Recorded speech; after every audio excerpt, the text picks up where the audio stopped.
Medical units stand by. 30 seconds to contact.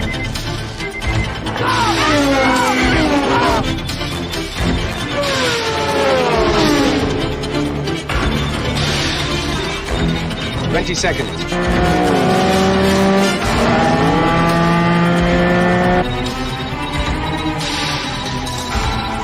15.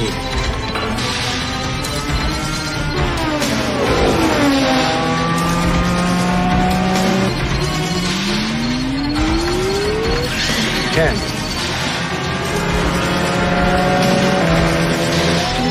5. 4. 3. 2. 1.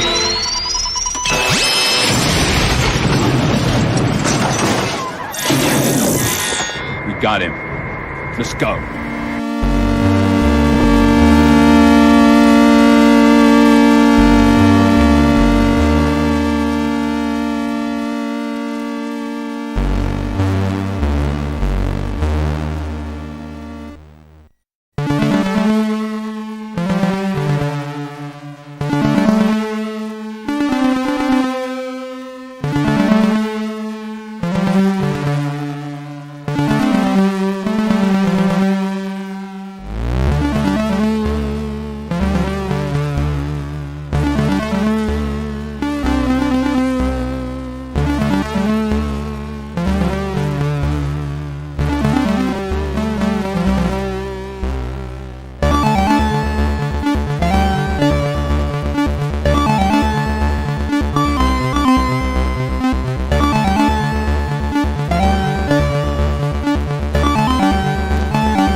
Welcome, art aficionados and comic book connoisseurs, to another episode of Proof of Comics. We've got a special guest tonight for you from GodFoe Universe. We'll introduce him in just a minute. But before I do, I'm going to introduce my co-hosts. A man that I call Bob.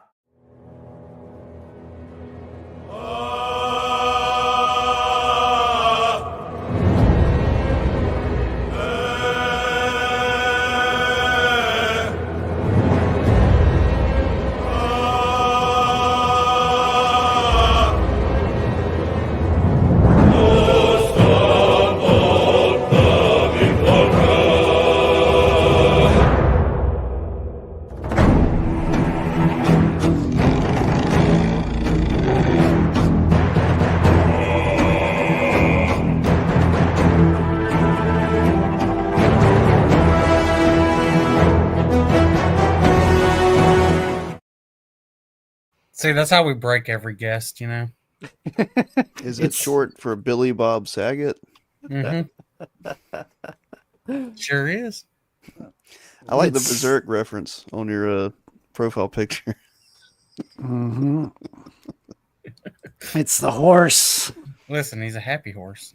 Nothing's happy about that face. I mean, I can always go to this one, you know. And I'm not going to ask. We're also joined here by Wrangler from Frequency Studios. A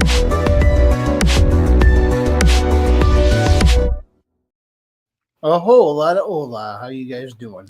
Pretty good. How you doing, Wrangler? Doing Nice all to right. meet you guys. Trying to get myself back into the writing. It'll happen eventually. Yeah, speaking of writing, Otter's not going to be joining us tonight. He's doing a deep sea diving for those big fish. And we do have a special guest tonight. And when I invited him on, he said, yeah, I'm free anytime except Tuesdays at 8. And I'm like, don't mean to be a dick or nothing, but our show's Tuesdays at 8. But he was kind enough to reschedule whatever he had set up, and he's here to join us tonight. Ladies and gentlemen, Dan Evans from GodFoe Universe. Welcome, Dan. Glad to be here, man. Thanks for the invite. We need an applause sound effect. Yeah, Like we that. Have you paid your dues, Jack? Yes, sir. The check is in the mail. It's about as good as we got. That's as close as it gets. So, Dan, so you're working on a comic book project as well, Oh yeah. and you have a lot of. I introduced you on Twitter as someone with a lot of lore because I had seen you in an interview before. Was it with Mr. Self Destruct or someone else? It's probably with Patrick from Comicsgate Crusaders, I think. Commandos. Commandos. Yeah. Commandos. Yeah. Yeah, I might have been on that show as well. As my memory fails me. And yet your comic has incredible amounts of lore. So this is something, well, I guess I should let you introduce your project, or yourself and your project a little bit before we start and dive too deep into it.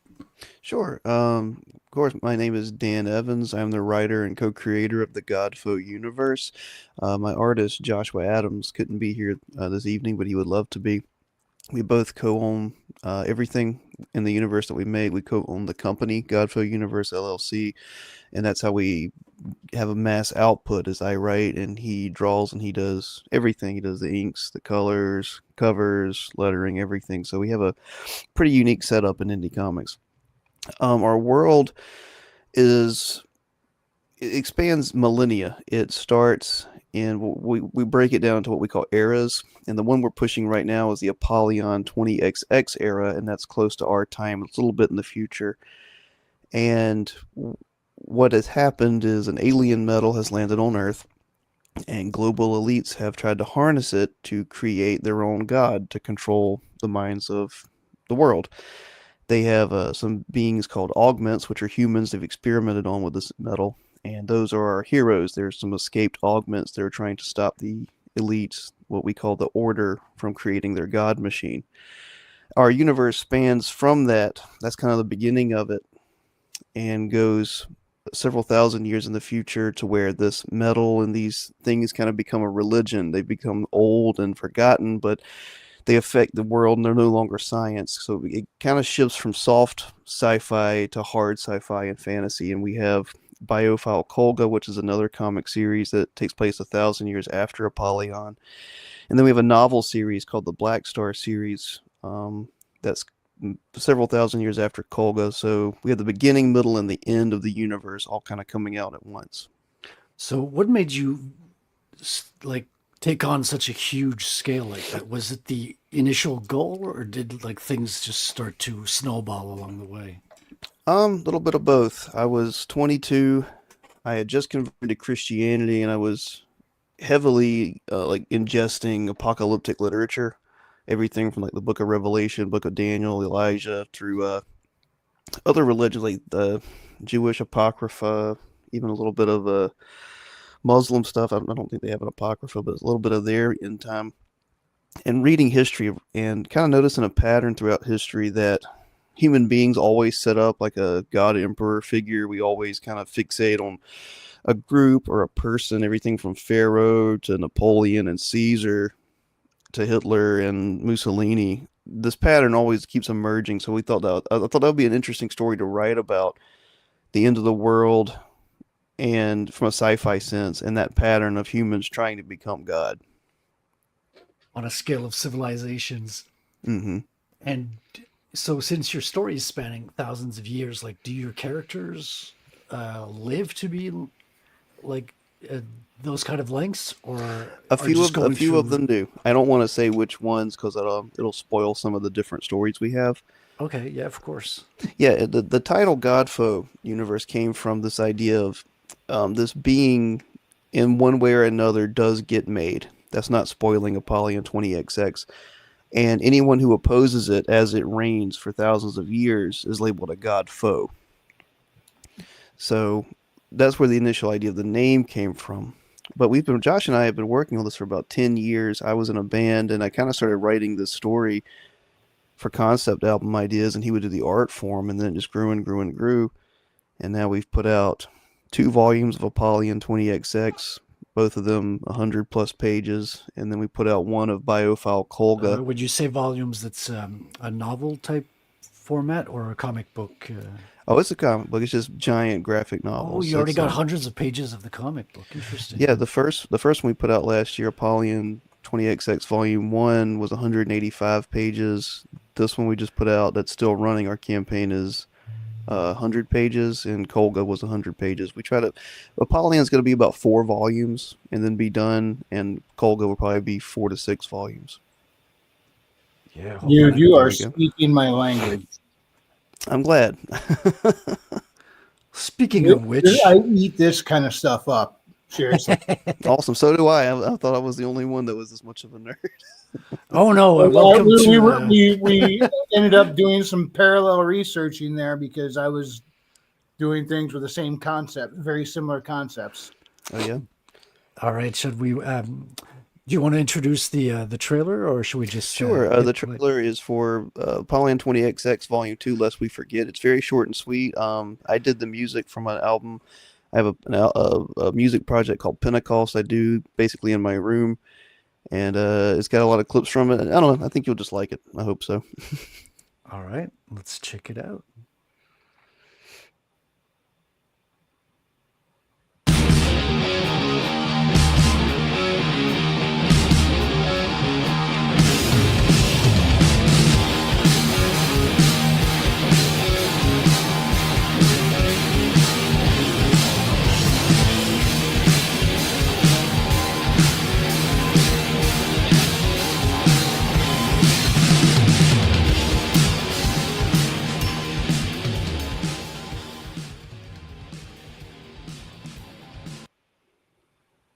Now, is your previous stuff still available? Yep, you can buy it as a catch-up tier in this campaign. Like if you scroll down to the perks. Yeah, let's do that. I want to say hi to TJ Murphy, who's Yeah, asking if I'll address that in just a second, TJ. Okay, sounds we've good. got the PDF of this book of Volume 2 right there. We have the Apollyon catch-up tier, which is Volume 1 and 2. It also includes the Ash Can, which we made for our previous publisher. And it also includes free digital reads, which is about another. I gotta check these out. These are really cool. And we've also got the GodFoe Universe catch-up tier, which includes everything the Apollyon catch-up tier does, but it also includes Biophile Kolga. You got a jaw within a jaw here. Yeah, that's Serber, Tserber. He's a Russian soldier who has imperimetal teeth and a gullet, and he can consume the imperimetal of other people and kind of evolve himself. He wears an animal mask, a skull as a mask. Awesome. Yep, the imperimetal is basically our mutant gene. That's how we were able to get away with that. Yeah. Yeah, it's it answers all the magical mystery questions. Yeah, like this guy here his name is Shi Xi. He's a Chinese national, and his spine was augmented with imperimetal that allows him to siphon electrons from the atmosphere and blast people. Dope. So it's all black and white, right? Yeah, Apollyon Kolga is very colorful, but we really felt the black and white kind of gritty did really well with Apollyon. Oh, dude, black and white sometimes is even better than color in certain circumstances, I agree, and Josh is a phenomenal artist. I think Josh Adams, he's on Twitter, is probably the most, and I'm a little biased, I know, but he's probably the most underrated artist in indie comics. He's fantastic. We'll have to have him on sometime. Oh, yeah. TJ, yeah, I do have several concept albums. If you look up Blue Bolt, blue is in the color, Bolt, B-O-L-T, Blue Bolt Band. That's one that has some of the concept stuff. That's on Spotify, Bandcamp. And then Pentecost is the other one, Pentecost. That's also on Bandcamp and Spotify and all that. And there's more stuff coming out soon. Now, which site was this? Kickstarter or Fund My Comic? Or this is Indiegogo. We did all three, except Indiegogo is the only one that lets you go in demand after it's already funded. So the Indiegogo is still up. I think you can do that with Fund My Comic. You can turn it into a storefront also. I saw that. What we did was we kept the storefront on our site and we just went in demand on Indiegogo. Yeah, it's good to have your own site. Yeah. And we still sell the not old, but the back issues, I should say, on our site. But the better deal is the campaign for right now. We always try to make the campaign the best deal for people before it goes away. Nice. And And I'll say this, like whatever tier you buy, you're gonna get free stuff, like free digital stuff. We always do what we call peripheral kind of books. The first campaign was we had Apollyon 20XX Lamentations and Revelations, and those are kind of in-world esoteric writings that kind of fill out the universe a little bit for if people are interested. And for this one, we did the incantations, invocations, and incarnations, and it's like a short story that's a lot of pages. Some kind of theory literature stuff and some photography. We have a wonderful friend who's a brilliant photographer named Colin Finlayson, and we're trying to make this kind of like a big fun in-house art project for people. We really just want, like, we kind of come from a punk rock background, and we really want to give people the most bang for their buck. Oh yeah, man, I can feel it. You've got that good indie. Because what I've always liked about the indie space, especially the underground comics, there was a lot of experimentation in styles in even print format. A lot of times, is your stuff only PDF? No, you got physical prints. Oh yeah, right? we love physical. I mean, Oh yeah. especially screw the modern world where everything is trying to turn into streaming and take all your stuff. You don't own anything. No, we believe in physical. Like 100%. yeah, but with every physical tier, you get all the digital PDFs of everything as well. Oh, that's nice. That's cool. Is that a mechanical dog? Yep, he's an augment hybrid.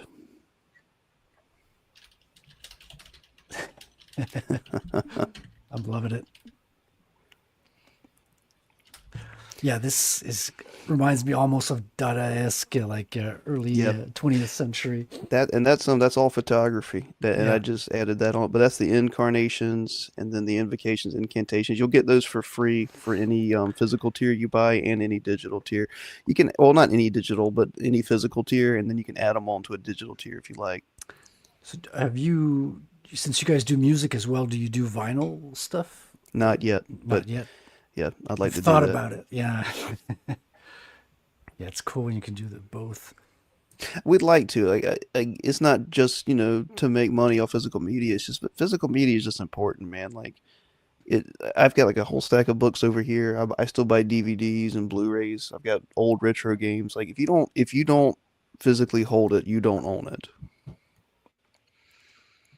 Yeah, and that's Agreed. Biophile Kolga. Oh, this is a different artist? No, I'm saying that's the comic Biophile Kolga that Oh, takes Bio. place. Okay, Yeah, okay. Biophile Kolga that takes place 1,000 years after Apollyon. It's all in the same universe, but that's Joshua Adams as well. He's just that talented.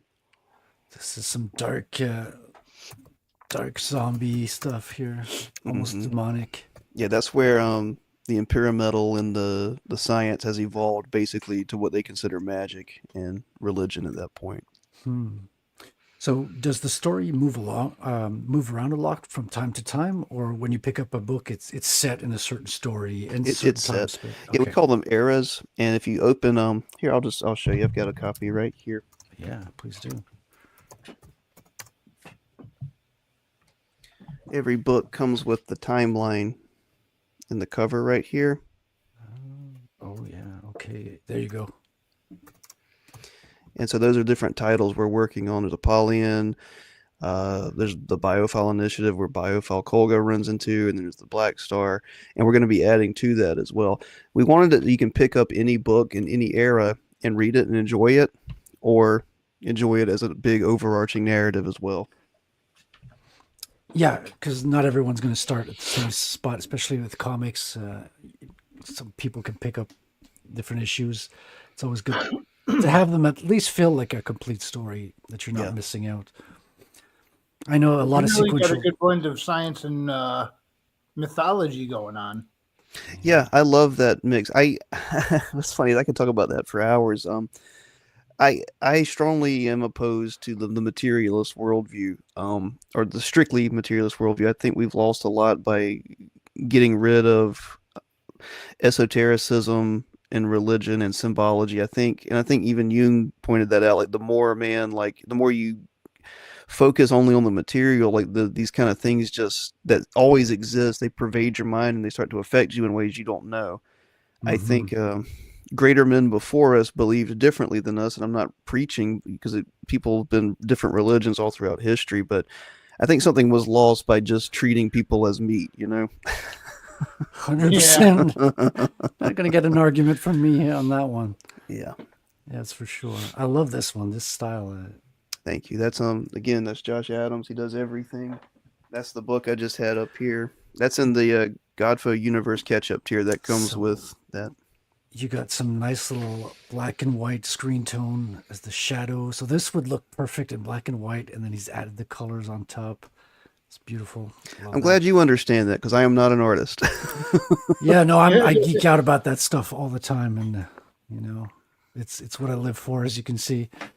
Oh yeah, He- I'm always jealous of people who can draw because that was my ambition as a kid, and within I think about a week I realized I did not have the talent for it, so I switched to music.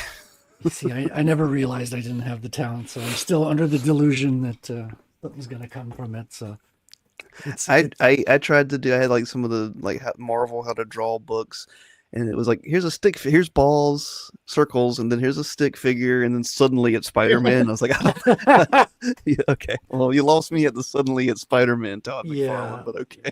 yeah, there's memes about that. It's like here's a circle, here's an owl Yeah. with like detailed feathers, a spotted owl of the southern region of whatever. Yeah, it's always like instructions: draw the owl. It's pretty simple. I don't know what you're talking about. I mean, writing's the easy part, right? What's your method with writing? Like, do you focus on a story and then it comes to you, or does it like come as downloads and you just gotta like channel it and jot it down really quick? It usually comes to me in feelings first. I can't, like I said, not being an artist, I can't really picture things in my head very well. But then when they come, they kind of come in scenes. I just see what's happening, and it usually comes after listening to a lot of music and focusing, thinking on the story and focusing. I usually have to be alone, but it usually comes in scenes, and that's why comics kind of came, like writing comics kind of came a little bit easier, I think, than writing the novel did because, the scenes in comics are shorter and they're visual and you don't have to describe as much, or at least I don't. Like, you should see my notes that I send to Josh. They're just like, this happens, make it look cool, Like, I don't tell him how many panels to use or anything like that. I try to let the artist do the art. Dude, I would love notes like that. It's like, Yeah. I know how to make hearing. things look cool. It's like, let me do it. As long as you guide me like where we're going and you know where we're going, I think that's a good matchup. I've seen, like, I'm sure we've all seen like Alan Moore's notes for Watchmen, and they're like a page long for each panel. It's like, I'm not doing that. Dude, yeah, I think that's a bit overwhelming, at least for me. I like having a lot of freedom in drawing the page layouts, designs, and I like one of my first gigs is my first published comic book was an adaptation from a screenplay. So I was taking a movie Nice. screenplay, so everything was laid out almost in comic format, except there's no page divisions. Yeah. So I had to do so I was like, okay, well, this feels like a scene here. We'll cut here. We'll do that. And, okay, I need a nice splash page here. And you got to have some little sugar in there as well. Do you do the splitting in the pages, or do you give him the general story and he decides which page is which and where to put splash pages and stuff like that? Or are you like already seeing that in the comic book form? I write it in pages. I'll be like page 1, page 2. But Josh and I agreed from day one that we would each have a sort of vetoing power. He gets ultimate vetoing power on how it ultimately looks, and I get ultimate story vetoing power. And that we've never had to pull rank, thankfully, except maybe once or twice. And what I lay out an idea, and then I trust him with it. He's not stupid. He's read just as many comics as I have. He's read more comics and more books than I have. He's also an exceptional writer by himself. Nice. So I trust him to do it. He's never really we've never really butted heads on anything except for I was arguing with volume 1 a little bit on bubble placement, and he was like, dude, trust me on the bubble placement. I was like, okay, you're right. You're right, Oh man, that's good. Sounds like you have a good partnership, and you're both kind of like in the story, or you get the story download and you pass it on to him, or does he get a little bit of story feedback in a kind of a Stan Lee kind of way? We get up. We live about 3 hours apart now, but we try to get up before we do a volume of anything, at least for a weekend. Drink some beers, watch terrible movies, and laugh and talk out the volume. And then as I go, I'll shoot ideas back and forth with him, and we have a shared Google Drive so he can see what I'm doing at any time. And just 100% transparency. Like we both, like I said, we both co-own everything, which means neither of us make money, but it also means I don't have to pay him. So because we're both so involved, like I said, we have ultimate vetoing power on our sides, but 99% of it we are involved with each other. Like he sends me character drawings, and I will be like, "Can we make it like this?" And he goes, "What do you mean we? Like you're not drawing it." And if he has a story idea or something, he'll run it by me. And I don't know. We've been friends for over 10 years, so it just comes very natural to us. This is what we enjoy doing together, you know. Oh man, sounds pretty cool. Like It is. We're very lucky. yeah, I think so. Yeah, because a lot of people try to find good partnerships, and matchups can be difficult. Dealing with humans is not easy. Even I myself am not a super fast artist, so that's part of being human, I guess. But man, it sounds like you got something magical going. Like I want to say, keep the fire going, and keep doing what you're doing because it's really producing some good looking stuff. I got to get the book and read the stories. I'm hooked. And what about the website? Is which one of you is working on the website, or is that someone else? That's me. I work in IT, and I do everything I can to free up Josh for drawing. Yeah. I try to do all the promotion as much as possible. He likes to be on podcasts. He's actually way better talking to people than I am, but the man's got to draw, and he's got a wife, and I mean I've got a family myself, but I think it's basic decency. I respect him. I'm not gonna do nothing. And that's one reason we started doing like the peripheral work, like the invocations and the revelations. Like I want to make more stuff while he's writing. Or while he's drawing. I want to put out material too for people. Like artists have a hard job. Writers I know have a hard job, but like this medium doesn't exist without artists. No, I can write a novel if I want to. I've done it before. I can't make a comic. It's very simple. I think 99% of the debates and the drama people have over, especially comics, like comics are very simple, guys. They're words and pictures, and they're 99% pictures. Like, yeah, and the pictures take longer to, because when you're talking with writers, oh yeah, art's more important. Oh yeah, right. Yeah, of course the writing is super important, but it's not. But it's the art's going to take 90% of the time to get done. It's just a fact.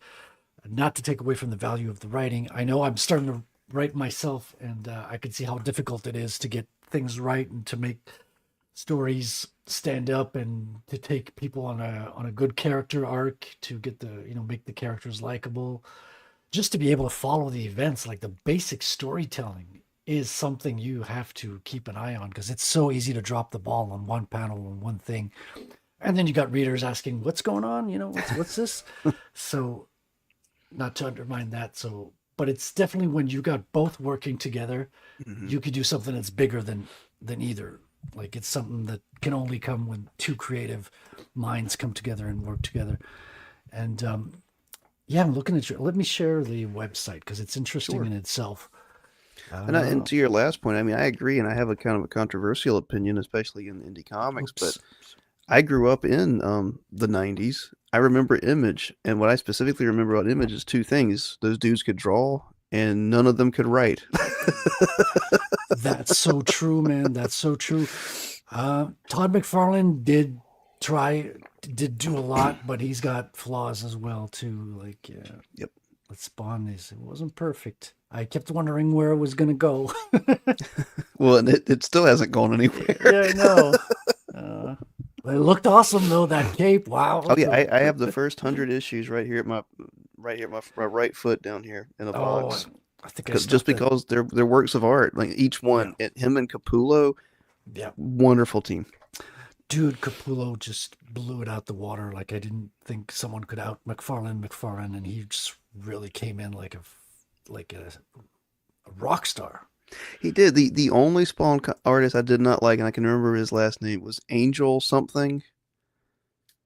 He was on for, I think, 20, 30 issues after issue 100, and everything just looked like putty. I did not like his style. See, I wasn't even checking out Spawn during that period. Like, I'll go back to the comic book shop once in a while, and I'll be like, okay, what's new? Oh, Spawn 350. Wow, it's like that went quick, you know. Last one Didn't was he 30. create Angela as well? No, that was Neil Gaiman. That's a huge controversy. Yep. And Wrangler. Cagliostro. He created the best concept arts or the concept ideas for Spawn. Yeah, but I mean, McFarlane asked him. He gave him basically, could you do the general thing? Like McFarlane had an idea for it. Yeah. Neil Gaiman wrote it, and they had no contract. So McFarlane was like, obviously, it's a character for my book, so it's my character, right? And the courts had a different opinion. Todd does not do well in court, unfortunately, as much as I love the dude. He, you know, he's very competitive. He's very proud. He's very, he'll brag about his accomplishments and stuff. And Oh, he's got quite a few. Like, good for him. He's man. a wonderful businessman and artist. Yeah, huge inspiration for a lot of people. Yep, this is our site. We always put, even when we sell the actual PDFs, we put them up here for people to read for free afterward. Because we sell them for like $1 a piece if you want to own them, you know? This is not the comic, though. This is... No, that's some of the peripheral stuff. That's Apollyon 20XX incarnations. And those are, like I said, in-world stories and kind of theory fiction that kind of fills out. Like, we always, like Josh and I loved the older internet when it was, you could just go down a rabbit hole and find strange things. Yeah, that's exactly what I think of when I think of your project. It's like someone's going to discover them at whichever state of production you guys are in, and he's just going to be, oh, this is cool. Oh, let me get some more. And whoa, there's this and there's this, and they're going to be able to dive. Well, thank you. Like, that's what we hope and pray for. Like, we really, because the internet now is like 4 websites basically, and they're all social media. Yeah. We're doing short films as well. We're trying to get some more of those out. I think there's one on our page here, and we have 2 out, and I think 3 in production right now. And anything that's cool. I'm working on a Biofalcolga video game. I'm about 80% done with it. It's a top-down, like Super Nintendo style puzzle and shooter game. Cool. Yeah, anything that strikes our interest that we like and can do, we just want to add to this universe and just give to people, man. I mean, the money's nice, you know, but I mean, you can, if you have to choose between art and money, you should choose art. Like, yeah, and it's also normal that in the early days you have to invest more than you get back. You know, of course. Yeah. It's only when you got like a certain volume of stuff that eventually the scale will begin to flip. Like the project will start to pay for itself. Then you'll have a little gas money, and then it can go from there. Because you guys are going to own the IP. So if you do strike oil, which I hope you do, you can be well set and keep doing this for a long time. I mean, the beautiful thing about indie projects is there's no suit and tie to cancel you.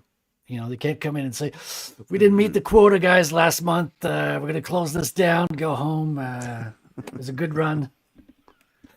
Well, and that's the thing is we always try to keep it as punk rock as possible. And I was at a horror convention. You can tell I'm from the South because the way I say horror, a horror convention, and not horror. And we're selling some books. And we met a guy there named Brody. He's a young guy. He's 21. He came up, bought the book, came back an hour later, said, hey, man, read it, loved it. And he wanted to talk about some of the more esoteric ideas and philosophy in it. And he stood there at the table and talked with me for about like another hour or two. And we got each other's number, and we call every Friday now. And he did the Apollyon 20XX incantations, which is one of the PDFs that you get when you purchase this. He's a great writer, young guy, and I don't know, he kind of writes like Bret Easton Ellis a little bit. And he's contributing a book called the Mr. Blitz Self-Destruct Beast. in the chat. How you doing, man? Hey, Mr. Self-Destruct. He's writing a series for us called the Blitz Beast, which is a character that shows up in Volume 2. who uses imperial armor to fight augments and try to destroy the Order himself. So we're trying to make this universe grow and kind of make it like an art, just a big giant art project. And we paid Brody and we paid Colin, the photographer, for their work. I mean, it wasn't much, but we didn't get paid anything, you know. Oh, I know. But by the grace of God, thankfully, we have stayed in the black since we started this project because we don't pay each other and we price our books well, I think. And people came out for the Indiegogos and the Kickstarters and, and the Fund My Comics. And, we're not doing gangbusters, but we're not having to pay out of pocket. And that's wonderful. Yeah. That's really cool. So this is how many campaigns have you guys done? 3. So this is the third one? That's right. We did Apollyon Volume 1, Biofal Kolga Volume 1, and Apollyon Volume 2 that's out right now. Okay. And what has been kind of the evolution from campaign 1 to now doing the third one? Like, is it go ahead. Yeah. The first one we did only on Indiegogo because we knew people that just couldn't deal with Kickstarter. Like they weren't going to create an account and go through all that. You know what I mean? Indiegogo is a little bit more open to the public, we felt, and we fulfilled that one. The second one we did on Indiegogo, and then this one we were like, well, we saw some people doing Indiegogo, Kickstarter, and Fund My Comics, so let's try. And it was pretty brilliant. Kickstarter, I think we had more people on Kickstarter just randomly find us than on any other platform. And I know some people have their preferences, and I don't really know the differences, but I found Kickstarter to be kind of a headache to use, but it also got us more new people than any other storefront did. Oh, interesting.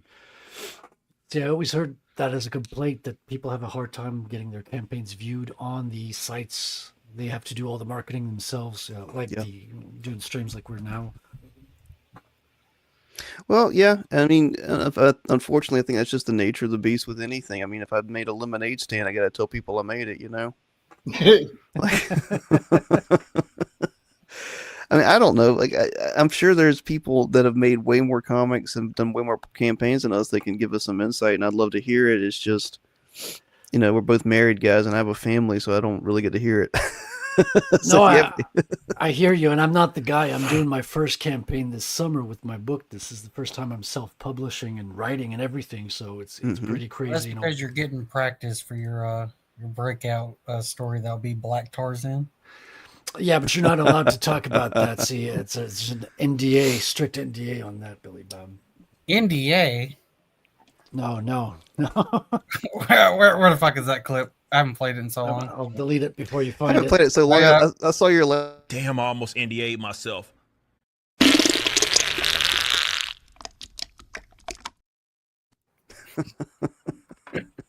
That is the most horrid sound effect I have ever heard. I think it was you or Otter, whoever one of fucking found that sound effect for me. So you might have to clean out your headset after the show, Dan. Just telling you in advance. That's all right. Right. I'm writing a message to TJ. I did gotta ask you y'all question. Have y'all seen the new exclusive clip for the next Avengers movie? I have not. Oh, well, let me show it to you. In for a treat. Back before the war broke out, I was a saucier in San Antone. I bet I could call up some of them greens. Yeah, noodle some crawfish out the patty, yo. Maybe some crab apples for dessert. Yeah, the next Avengers movie is called Avengers. Oh Lord! When universes collide. Do you have any cross universe traveling and stuff like that in your story as well? Like it just begs for time travel almost, having like such a huge span. We are being very strict in keeping it no time travel, no multiverse, nothing like that. Now there are instances because of the way the science/magic system works where people in the future may view things from the past, kind of like in visions, because at some point in the timeline, the way the Imperial Metal works and the way the magic system works, everything is recorded, kind of like how it is now. Everything is imprinted on the metal, so they can get visions from the past and maybe even get a glimpse of the future a little bit in a hazy kind of predictive way. But no, we are avoiding multiverse.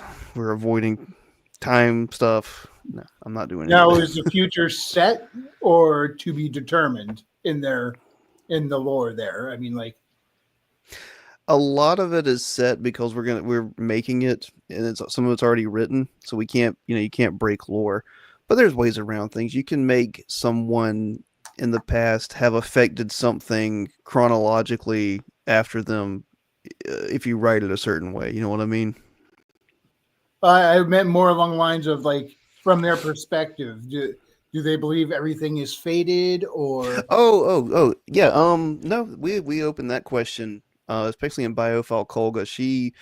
That one is kind of a noir, and it's got a monologue going for every panel or every page that she's in, and she questions that herself, like, because she is well acquainted with magic, as they call it, and the determinism versus free will is a big thing with her. So yeah, we do address that. Cool. Yep. And can you dive into the magic system a little? Because Sure. This sounds really cool. Yeah. Okay, so it starts with an alien metal called Impera metal, like imperial and metal. Mm-hmm. And the Order, which is the secretive group of, I guess we have to say, Satanist elites, have found out the basics of it, such as, okay, it bonds with whatever organic metal or material that it's around. So if you put it on the ground, it replicates itself to the ground. If you put it on a human body, it replicates itself through that. So they've experimented with it for a long time, and they've found that they can augment people and grant them abilities, and also, more importantly, that they can create augments that can control anyone or anything near Impera metal. They've realized that Impera metal works on a master-slave dialectic. So when two pieces of it interact, one becomes the slave, one becomes the master. So flash forward 1,000 years. I see the engineer in you coming. Well, yeah, and that's the thing, is I really wanted a hard kind of science. Yeah, there's a hard magic system. Yeah. But it gets softer as it goes, and by the time of Biophile Kolga, there's not a single organism on the planet that's without it. It's just become part of the human genome and part of the environment.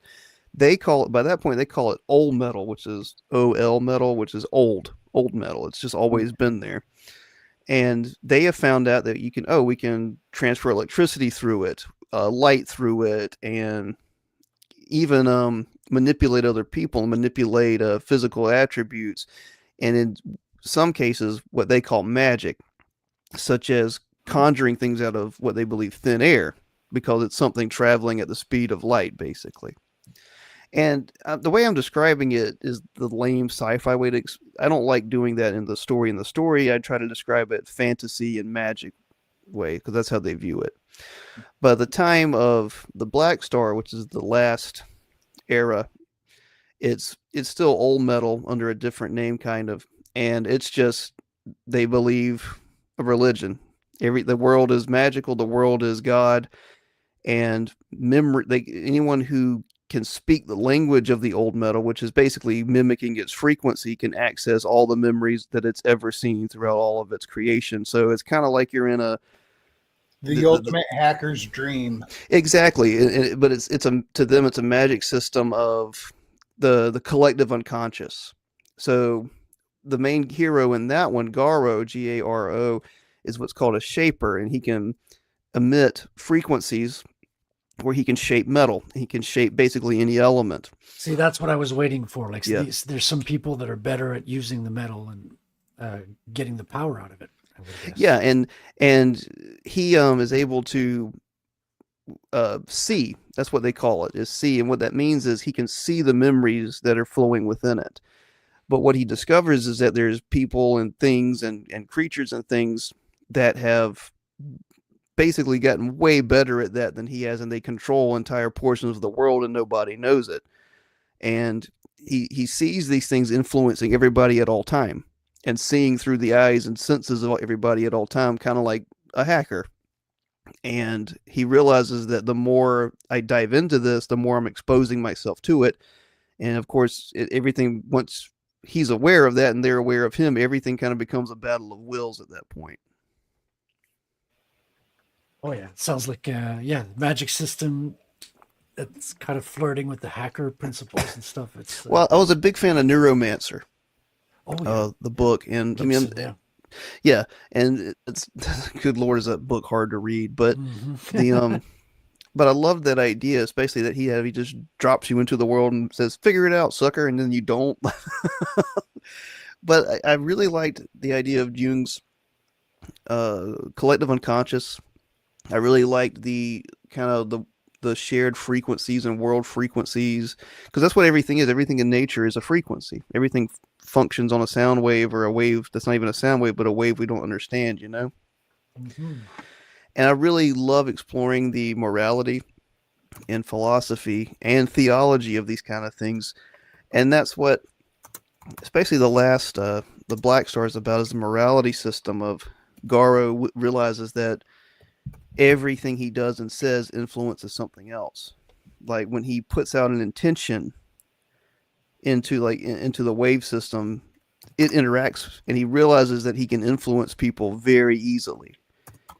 And what does that mean? And he kind of realizes that, that means you're trying to be God. Even to lie means you're trying to be God. You're trying to rewrite reality as you wish it to be, even if it's just in the mind of one other person.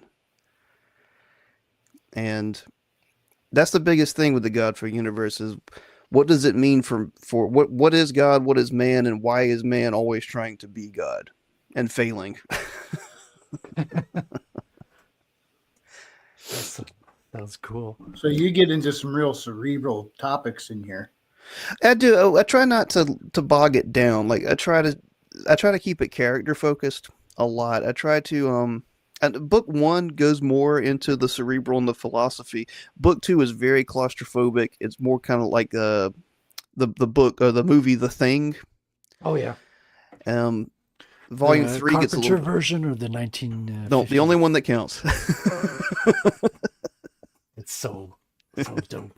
The Carpenter version. Yeah. Volume 3 of Apollyon gets a little bit more heady, and Volume 4 gets very apocalyptic. It's going to be very strange, kind of like I'm right now kind of leaning towards a Canterbury story, a Canterbury Tales style story for Volume 3 or Volume 4. I'm sorry. I don't know what that is. What's a Canterbury style story? Here you go. I'll pull it up. The Canterbury Tales is collection by Chaucer. People kind of like on a pilgrimage. Oh. And each chapter focuses on a different character and their point of view. Like this one's called The Knight's Tale. This one is the Clerk's Tale. I forget who wrote it, but the fellow who wrote Hyperion, that sci-fi. Oh yeah. I had a girlfriend who was big into sci-fi, and she had read that. He based it off of this. Like the way he structured the chapters and the stories was based off the Canterbury Tales. Isn't that the way Game of Thrones is done as well? Like Song of Fire, Ice and Fire, you got like chapters or different views from different characters as well. Yeah, it's kind of like, I don't mean this as an insult, it's a little kind of like, I guess, a watered down or lighter version of it. Yeah, because that one, the Canterbury Tales is kind of like stories within itself, within each chapter. Oh, gotcha. Yep. But I really love that kind of stuff. I try not to, when I'm writing, I think characters first. And maybe that's like the Chris Claremont fan in me, even though I'm not as wordy as he was. But I think if you don't have good characters people care about, no one cares about your theory. No one cares about your philosophy. 100%, you know? 100%. Uh-huh. And this sounds so nerdy, but whatever, I don't care. We're talking comic books, right? But my favorite author probably of all time is torn between Orson Scott Card and Dostoevsky. And Scott Card, that guy knew how to put concepts within stories. Like Ender's Game, if you haven't read it, that dude predicted the internet, and more importantly predicted how the power of the internet back in like 1990 or whenever he wrote it. Yeah, I heard about that one, but I've never read it. It's very short, man. You should read Ender's Game. It's brilliant. And then he wrote Speaker for the Dead and Xenocide, and those get heavy into philosophy and religion. in a beautiful, brilliant way, and the way he does it, especially intertwining the characters with it. I'm not going to bore you with that, but Orson Scott Card and Dostoevsky, everyone at least knows the name Dostoevsky. He did Crime and Punishment. Yeah. But he would almost and I shouldn't even say almost, he would personify ideas in characters. He would have like the idiot, Prince Mishka, and the entire concept and theme of the book is just in this character and in his words, but he could write it in such a way that it's like warm, it's like you're by a fire. And I don't know, I'm going to nerd out talking about Dostoevsky. That's cool, man. I've never read Dostoevsky, so it's I'm not dense. familiar with his work at all. It's very dense, but it's very warm. It's very pleasant, and every sentence and paragraph makes you want to stab yourself for not being a gooder writer as he is. Oh man. Yeah, there's some artists I feel that way about. I'm like, fuck you. How did you dare do that? Now I gotta. And what really makes you mad, especially an artist, is like you look at Kirby or someone else getting, you're like, how do they do it every month? Like, dude, the guy could do like 3 to 5 comics at some points. It's like you're crazy. And they were all amazing. They were all groundbreaking and they were classics. You know? Yeah, I mean, when he did do more per month, they were lighter on backgrounds and stuff like that. Yeah. Obviously, there's a lot of. I gotta mute. I gotta blow my nose a second, but I'll be right back. And who was the guy that kind of ruined with his inks? Yeah, I heard about that. There's a whole inker that kind of like infamously destroyed some of his pages because he wouldn't ink. I don't know. I didn't dive deep into it, but kind of make me want to now. I inked one of his pages of Jack Kirby recently. Oh, yeah, just a Fantastic Four, like the 4 heads of each member of the Fantastic Four, and it's so expressive. He's so blocky, like they were telling him, stop making square fingers and everything. That's his style, you got to leave your artist some freedom, Oh, I 100% agree with that, and I think Josh and I kind of have a strange philosophy, but and Brody, now the young man I was talking to you about that we met at the convention, who's working with us now as a writer, we just especially looking at the history of comics, and maybe this is controversial, but it seems the 90s kind of ruined comics. And I'm not just talking about the industry, I'm not just talking about the business, but you had things like Cerebus, and you had things like Bone, and you had things like ElfQuest, and you had Frank Miller, who was in the Big Two, of course, and you had Alan Moore. And you had people doing big, bold, brave stories. What happened? Oh, dude. It peaked, I guess. Yeah. There was a lot that happened. Like, it's not one thing, because everybody wants to pin it on one thing, right? Yeah. You had the artists left Marvel to create Image. Mm-hmm. And as you said, like, their forte was not the writing. They were all about image. It's almost like the company's named that, right? And they couldn't produce the books at the same speed because they had to take care of a company as well. You got Liefeld branched out and hired a bunch of artists and went out onto his extreme studio and everything. McFarlane was the most focused one. McFarlane, I think he was older, he was wiser in some ways. Not to say he didn't do any mistakes, but he hung on to Image, and he's the one who broke the record. You were mentioning, like, was it Cerebus or 300 Bone? issues. Yeah, and he's like, okay, 300, I'm done. That was my goal. And like even Todd was and like, he probably should have stopped at 200. Let's be honest. Oh, I didn't read it. I never read Cerebus, so I don't know. He probably after 200, it turns into. It's good. The art is still great, and the story is good enough. But it's full of his like essays of rants, of however he felt that day. Wow. But Todd went, okay, well, I'm going to pass you, and I'm going to keep going, and I'm going to keep the record. Yeah, and I think that's Todd to a T, right? He's a record breaker. He likes to make his mark, but you don't necessarily want to read 300 issues of Spawn in a row, or 3 issues of Spawn. 3 issues. But I do love flipping through them and checking the art. It's still inspiration, man. It's, dude, like it fits so well. Everything, the lettering, the color, the style. He really had a unique style, and he was like at his prime back then. But yeah, Oh, I'll never forget. I think it was issue 2, where the Violator is just introduced, and he just seeing him that big spread at the end right after he ripped some guy's heart out, and it's like, oh my gosh, this is the cool. Like I was, a kid. I'm like, this is the coolest thing I've ever seen. And go to the store, like, Mom, will you buy me this figure? And she's like, no, it's called the Violator. Like there's Superman, Batman, and the Violator.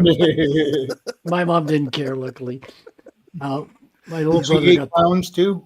What's that? It wouldn't help any if she also hates clowns. Yeah, right. Yeah, he's a little bit of both. And what was I going to say? Oh, yeah, Tom McFarlane did a lot with his website as well. I don't know if you went on spawn.com during those times. Oh yeah, it was cool. But there was like secret links. Mm-hmm. You could find a little button at the bottom of the page. If you scroll down, it was an invisible link. You click on that, you'd have a huge page of Violator, but you didn't know because it had to load, right? So you'd have to wait for line by line to just well, like, but talking about that before, what you just said, like even like last year or 2 years ago, I just got an inkling. I was at work and I was bored, and I was like, I'll search Marilyn Manson fan sites, because I remember like fan sites were a thing, and I got on there, and I found one. It was like on the 12th page of Google, right? And somehow it was still up, and someone was still paying for it, but it had him with all these bands and references that you wouldn't find anywhere. Yeah, it takes a fan to. Yeah. And we haven't done that with our site yet, but that's the kind of stuff we like to think about so much. Is like, how do you make even like a website cool, Yeah, I'm kind of like you. I was almost going to break into comics in my early 20s. I just fell flat on my face, and then I was like, okay, I'm going to go get a career, like a piece of paper that says I could do like computer networking, and I hated it, so I didn't do any of that in work, but it was a stepping stone to web development. And I made websites for 5 years, got really good at it. Now I hate it completely. So I'm like, I need to get back to comics. And we share that. I'm in common. I'm in IT, and I also hate it. I know the feeling, but making my own website, I love it. Dude, I do too. I did not even use CMS. I just hard code it. Ooh. I'm not doing that, but okay. Yeah. No, I mean, eventually I might use like a static site generator and delve into that. But I just wanted to, I don't know, there's something absolutely peaceful about just going in and just doing one line of code to what you need and not getting any extra junk in there. It's my Zen side as a programmer. Yeah, I think anything that's creative can be fun, no matter like what you're doing. Like, I mean, I'm not built for it, but I mean, I like going outside and working outside with my hand. I used to install dishes and used to run cable under houses and stuff. And you learn very quickly, like, hey, some guys are built to haul like 100-pound shingle bags up and down ladders all day. I'm not that person, but doing something, fun experience, man. Dude, that's what made me go back to college. I kid you not. It was one summer of roofing. I was like, I'm not doing this. Funny. I did the best job. That was, oh man, I was like, geez. It is. If you want to see how much you can really do, carry up and down, 12 or 15 shingles back to back. Oh man, that's what's crazy. Some of those guys would pick up a bag on each shoulder and just walk up the ladder like it was stairs. It's like, oh god, man. You're like, what if that guy could like take a punch from Mike Tyson? Like, look at him. Like, but no, like that. I went back to school for music. Music doesn't pay, so now I'm in IT. And greatest tip you can give anybody if they've never done roofing before: wear a fucking bandana or a hat or something. Because guess what? You're gonna find out that the top of your ears can get sunburnt. Yep. And it's fucking painful. It doesn't help. It doesn't help that I'm half Irish, half Welsh, so I'm unbelievably pale. Oh, let me guess, you turn red and then the skin starts to go lizard style. Oh yeah, I get blisters. It's terrible. Yeah, I'm the same. Yeah. You're up in Canada, Frederic? Yeah, that's right. Quebec, so the French province, so descendant from France portion of Canada. He's a snail eater. I noticed that I was listening to some of your past streams, and you said you went to French school and English school like back to back? Yeah, so when I tell people my background, it sounds like I'm mocking them, because it makes very little sense. Because I was born a Canadian in Germany, and after 4 years moved to Canada.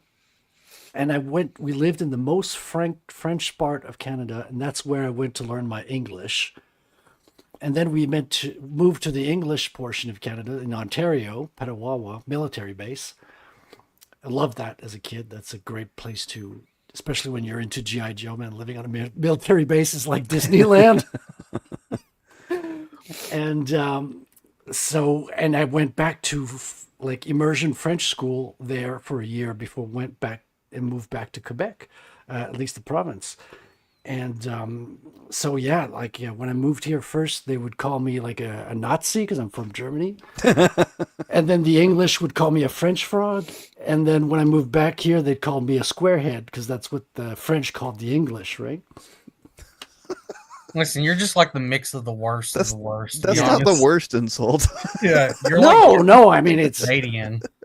I can't get any worse than that. It started as Nazi and it went down. So, right. And now we're like celebrating Nazis in Canada. So. But here's the thing, Frederic. Let me cheer you up with this clip. We play it every stream.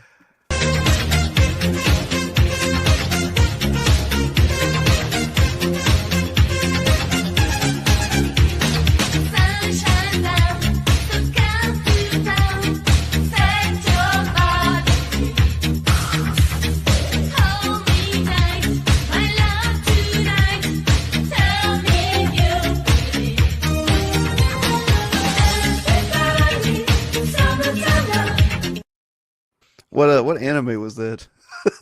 Right? Just don't pay attention to the people in the audience. Oh yeah, they're all boys. They're 11-year-old boys. They're all like 12 and under. Yeah, no, that's French. No, I couldn't help but notice as soon as your face lit up from the screen change, you suddenly got this big old grin. Because I know that video. Yeah, it's our mascot here, our muse, our source of inspiration here at Proof of Comics. And Mr. Self-Destruct has combined my insults into an ultimate, what do you call it, when they build a huge robot out of the pieces? A Voltron? Yes, he Voltroned my insults, Mr. Squarehead. Oh my God, I have the perfect clip. Oh, yeah, the combiner. Yes. We still have that perfect clip, by the way, Frederic. The perfect clip? Yeah, the Power Rangers one. Oh, which one's the Power? I thought you meant Self-Destruct knows what's going on. It was from yes, New World. That channel, the trans marginalized. Oh, Power that Ranger one. We still have that one. Yeah, we still have it. Do you have your finger on it? Let me find it. It's time for marginalized trans acceptance.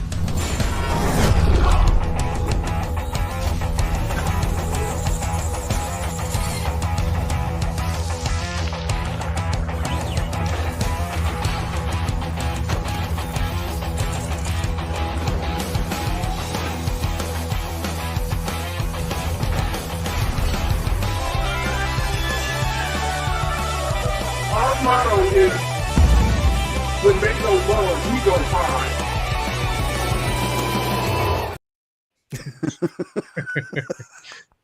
So that's what Frederic transforms into. He's all three wrapped up in one.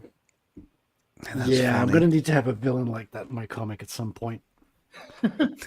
I mean, there's a giant robot in the works. I'm telling you, it's just going to come in pieces slowly over time over the issues. And then it's going to culminate towards the end in a huge, gigantic fight on the Mont Royal. You want to play me hard? Right, No, I don't. Well, then you better nut up. Phrasing. Because I've swallowed just about as much as I can take from you. Hey, phrasing.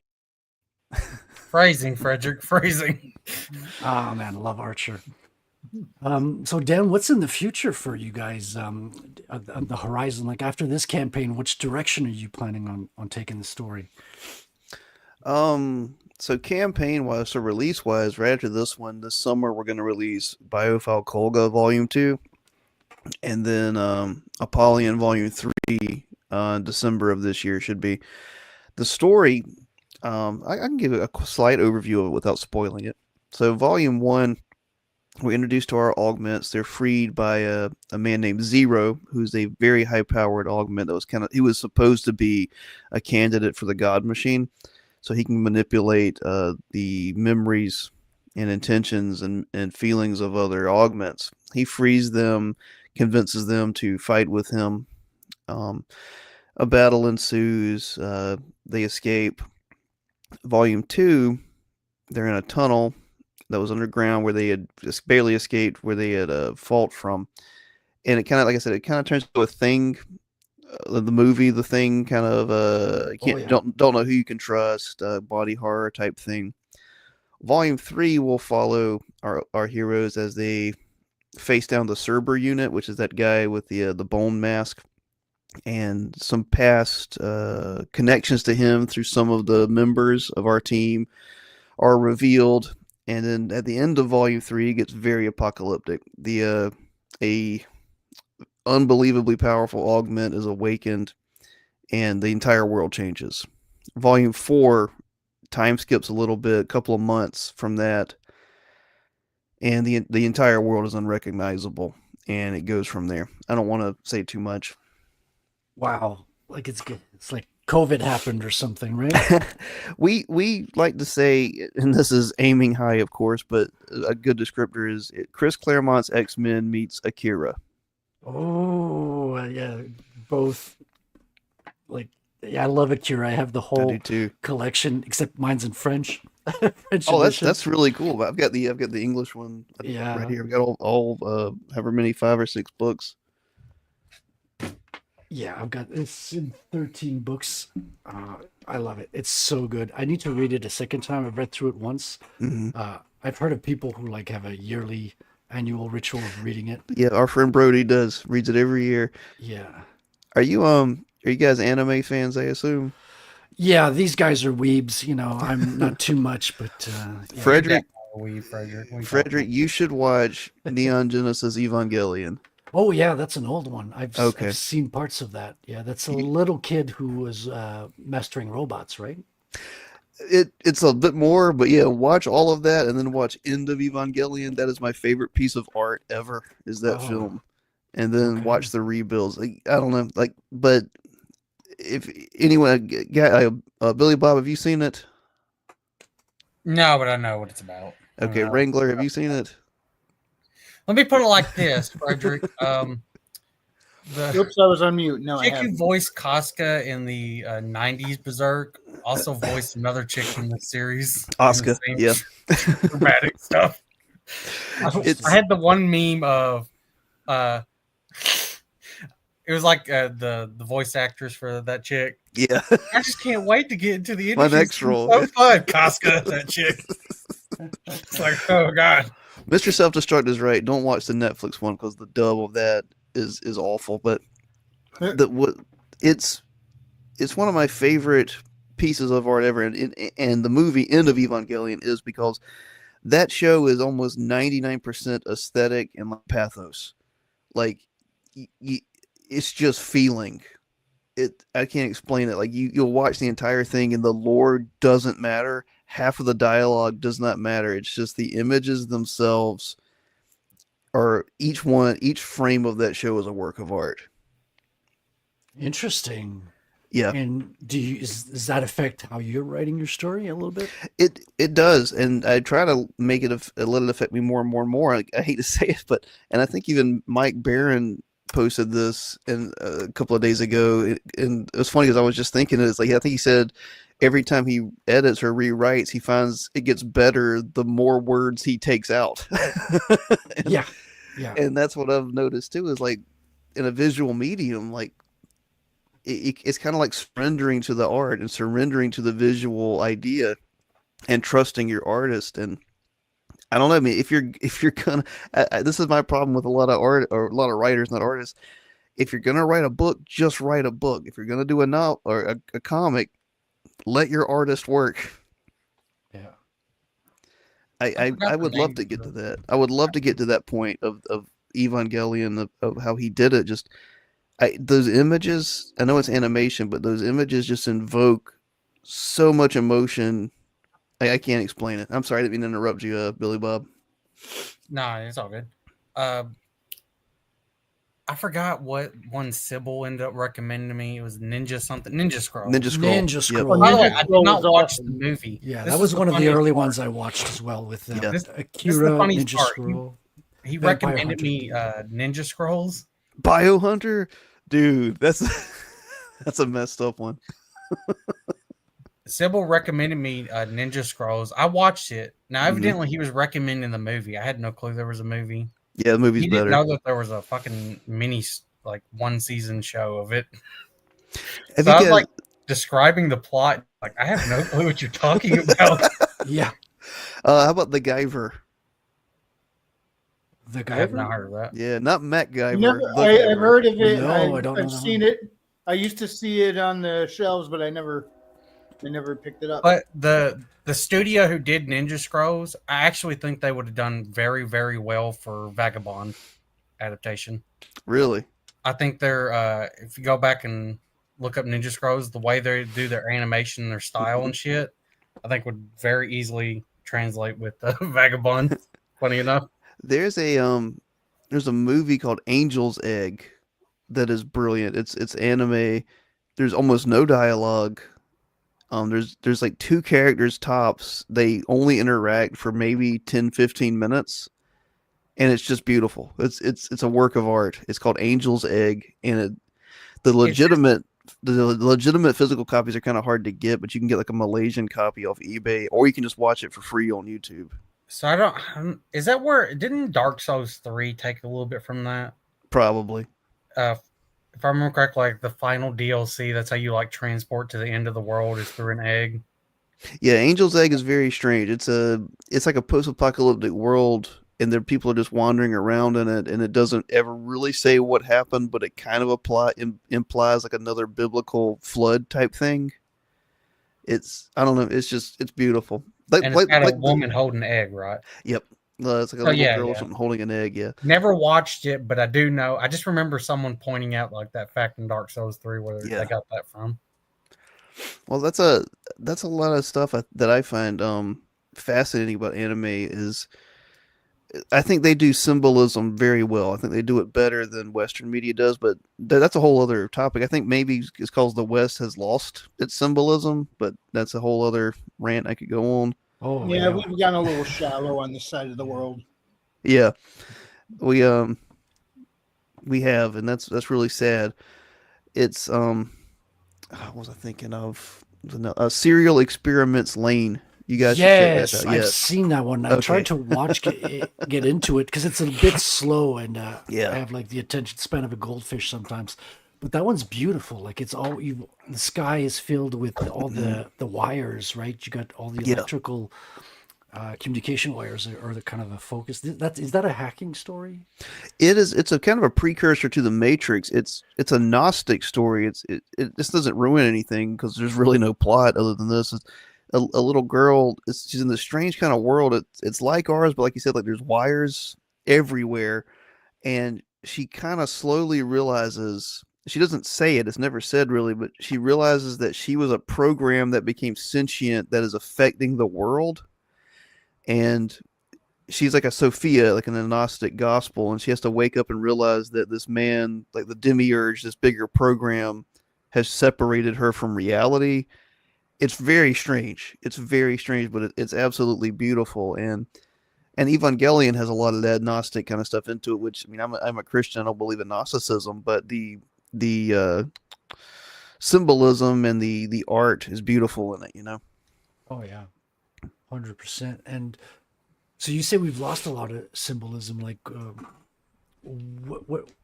how do you think we could use symbolism a bit better in our stories? I think people just have to. I think it comes out naturally. Like, I think that's the power of symbols and things we don't understand. I think they come out naturally, but I think it's harder for them to come out and express whenever we're just actively against them. And I think that's but I think that's part of what people have been complaining about with stories, particularly comics, for a long time. And whether they call it woke or lame or whatever, it seems like just the mysticism has been sucked out of stories. Yeah, it's almost like they're fucking fedora tipping atheists. Yeah, and I'm not trying to step on anyone's beliefs here, but yeah, like scientific materialism has basically destroyed our view of ourselves and the world, whether you believe in a god or not. I mean, even at least even the neo pagans online have some kind of idea of symbolism and some kind of idea of purpose and meaning beyond this. I think I don't think we lost symbolism. I think it's kind of like, I think we killed it. I think Nietzsche was kind of right with his God is dead, and like basically it's our fault. Like our hands are stained with the blood that we can't wash off. And not to be an edgelord, but I don't know what else to say, man. Like I got dogpiled on Twitter, which I think that's funny. It doesn't bother me, from saying that Superman is like he's a Christ figure. Yeah. And people are like, no, he was created by two Jews. And I'm like, well, I'm sorry. I think Jews can create things that aren't Jewish. Sorry, I'm not an anti-Semite. Hey, you want to really fuck them up with that conversation? What's that? Let them know that Jesus was a Jew. Yeah, right. It's like that's what I say. Like the first Christians were Jews, guys. Like, come on, like I'm part Jewish. Like my grandmother or my great grandmother had an affair with a Jewish guy that produced my ancestors. I know, but it's just so funny. They're like, apparently this can't be. And I'm like, Christians, it's a Jewish religion. Jew was the incarnation of God walking on the earth. Well, but that's what gets on my nerves. It's like, oh, well, it's that identity politics idea of two Jews made him, so he can't be a Christian archetype. It's like Christians can make Gnostic archetypes. Like Christians can make pagan archetypes. Pagans can make Christ archetypes. Pagans can make Jewish archetypes. Like people are not the sum parts of their materialist form, like we used to know that. I mean, I'm not that old. I'm only 38. And I remember a time when we understood that human beings transcended being meat, Oh, yeah.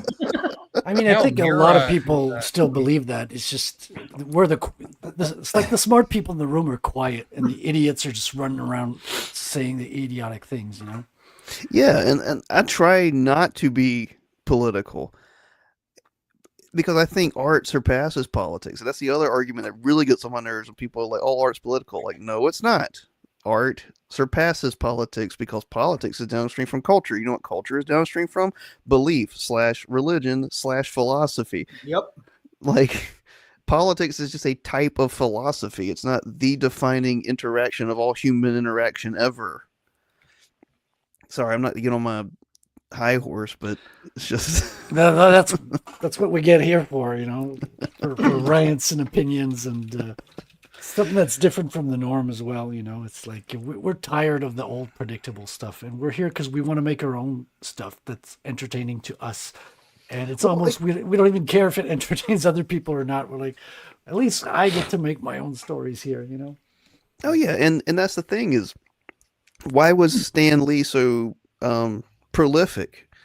I know he wasn't the sole creator of all the characters, but you don't get to it.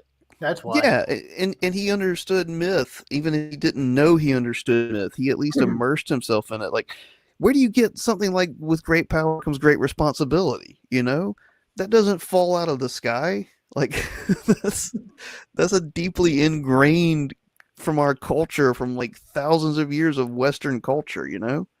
Yeah. But that's not something that that's not something a 20-year-old now on a campus wakes up like with their multicolored flagged room and comes up with. Like, well, they do, but they go to ChatGPT before they come up with it. That's just the thing. I think I don't know, man. Like, I think reading is probably the number one thing that anyone can do ever. I think to improve yourself as a person and improve like your understanding of story is go read the old dead guys, whatever color or nationality they are. Go read them.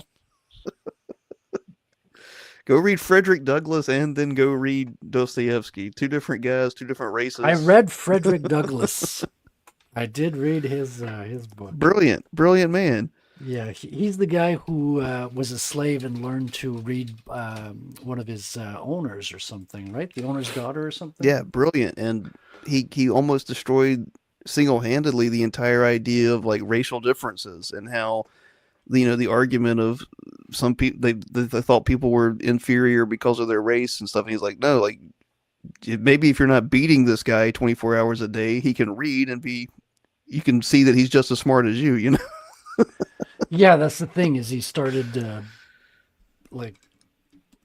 don't know how to phrase it, but he had quite a transformation from slave to respectable person, a free man, a free thinker, and he learned to write, and that's huge overcoming. A lot of people get spoon-fed that information and they don't do anything with it, and other people have to fight for dear life to get access to that information. Yeah. And then they spend the rest of their life appreciating it. Well, now, wasn't Frederic Douglass one of the statues that a mob tore down in 2020 while shouting Black Lives Matter? It would be terrible if they did. It's like, do you guys realize what you just did? Communists never know what they do. No, they don't even know they're communists half the time. Good point. Like it goes back to what you were saying a few minutes ago about losing that idea that we're more than just meat. It's surprising how many people seem to not want to believe we're more than just meat. Well, that's the thing is no one believes they're just meat. They just think everybody else is. Yeah, especially clumps of cells, right? Yeah, right. Well, like reading used to be seen that's where our ideas. I know some pagan mythology, but they didn't write down as much stuff outside of runes. But that's where like the idea of like the wizard, the old man, the magi, the sorcerer came from. Of these guys that have tomes, spells. Those were the learned men, the men that could read, and it was like seen as a type of magic knowledge. And now we have it literally in our hand 24/7 on a screen, and we use it to basically call people like morons each back and forth. We are definitely under a spell then. Oh, I can't say anything. I use it to argue people about Snyderverse, so I shouldn't say anything. Hey, we're allowed our opinions, and we're allowed to be idiotic once in a while, I'm a big Snyder fan. I'll take the rocks as you throw them. Don't want to sound like a dick or nothing, but it says on your chart that you're fucked up. You talk like a fag, and your shit's all retarded.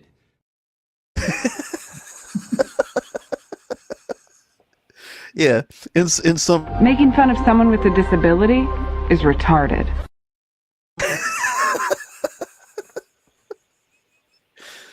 Those 90s ads, man. Yeah, they knew what was. They didn't give a fuck back then. Well, I'm not gonna play it, but Frederic, scroll down if you don't mind to the very bottom of the page. Oh, yeah, let me grab this one. By the way, that is one word that will never be erased from my vocabulary is the word retarded. I love it. Always loved it. Yeah, it just means slow, Yeah, it literally it's a musical term, retard, a retard. It's also mechanical. Yeah. I mean, in French, it just means late. En retard means you're late.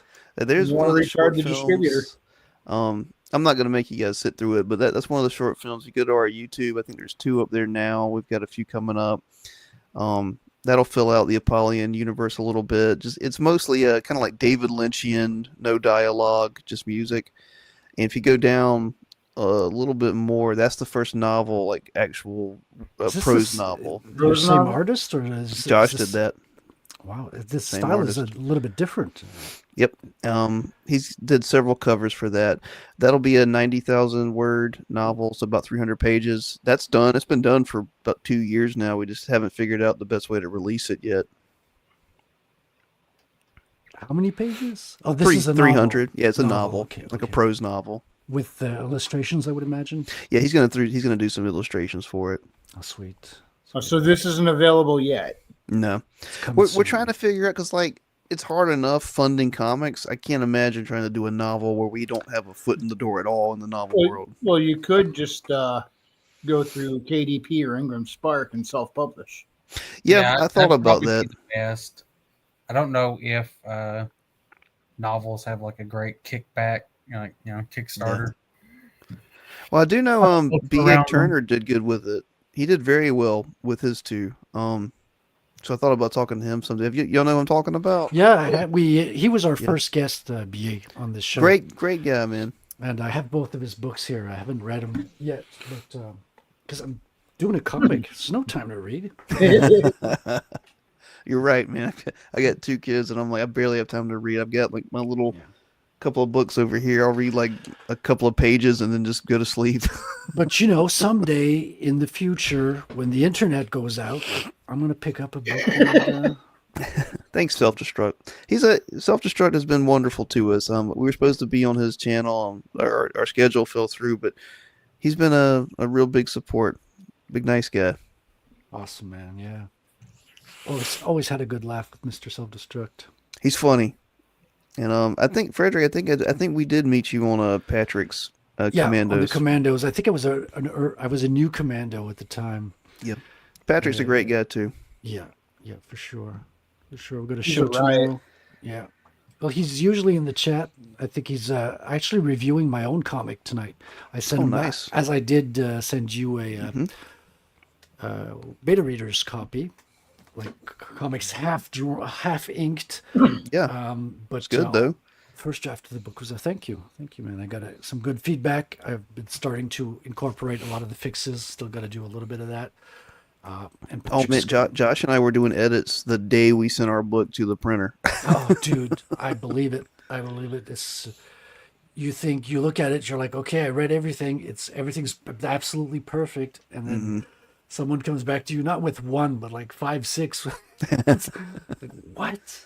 That's the thing is like we finish, like the book's done by the time the campaign ends, but no matter what, we always edit till the day that it goes to the printer because like there's a 99% chance you're going to find one little thing you missed. Yeah. Like one apostrophe that's missing, one period that's missing, one. And you got to make sure you send the right PDF to the printer because exactly. I had a friend who sent an earlier edit and it wasn't even the final edit that went to print. Yeah. And once you pay for it, yeah, it's printed, right? You gotta go through those before you make some more. Well, Billy Bob, do you draw as well? No. Yes, you do. What are you kidding? You drew Mohammed last time. Oh God. So good at drawing. Disavow. I'm not getting beheaded for you, Billy Bob. No, he just wants me to get beheaded, I think. Oh, yeah, I did draw Muhammad that one time. Yeah. Oh, geez. Also convinced one of our guests to draw Muhammad this way. Shout out to TJ in the chat. Frederic, you're in thin ice, man. You're in Canada. I know. My days are counted. That's why I'm trying to draw as fast as I can, Dan, because I don't know how many days I've got. We'll just be watching you stream and then see like the drop of blood on the paper. Well, there's like 2 timelines converging. So this could become future America, in which case we can retroactively deport a lot of future America. Yeah, 51st state. Yeah, that'd be fun, man. We need finally we could claim Rush as one of us. I mean, it sounds like Greenland is pretty much a done deal. Actually, that's a good selling point right there. Yeah, like if I get to claim Geddy Lee as American, I'm totally fine with it. I mean, Jim Carrey as well. I'm not going to say Norm Macdonald. Yeah, Norm, dude. That's John legendary. Candy, Rick Moranis. Yeah. It's crazy how many of those comedians came from there, isn't it?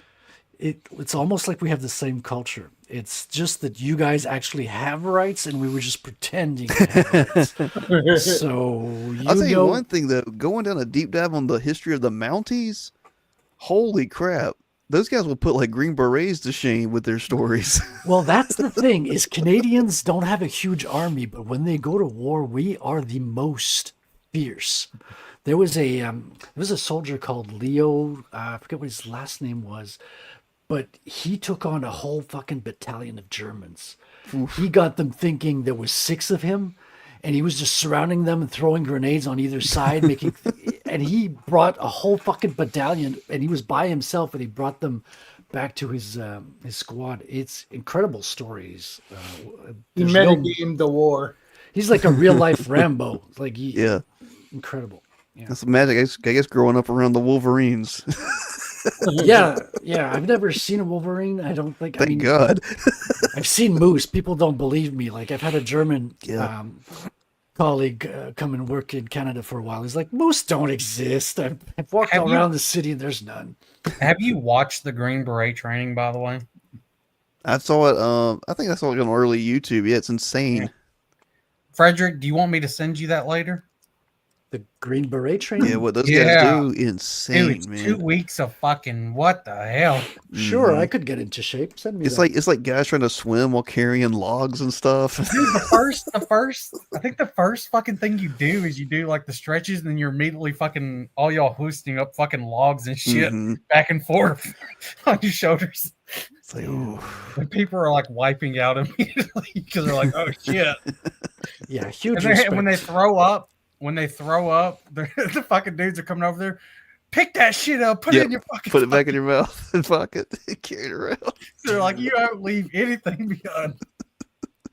And I'm like, oh my god. And by the way, even if you make it through the 2 weeks of this shit, you still might not get picked. Because there's only like a few guaranteed spots. You do not want to go against those guys. Roughest job application ever. I'll find the videos. There was a documentary show that actually covered it, and it covered like all 2 weeks of it. Like the Green Beret stuff. I remember that being on YouTube. It's insane. Yeah, you're like watching grown men break down. And you're like, oh god. Yeah, I mean, I've heard stories before. I've heard there's a few YouTubers or big names that were berets or something, and the topic comes up from time to time. It's incredible.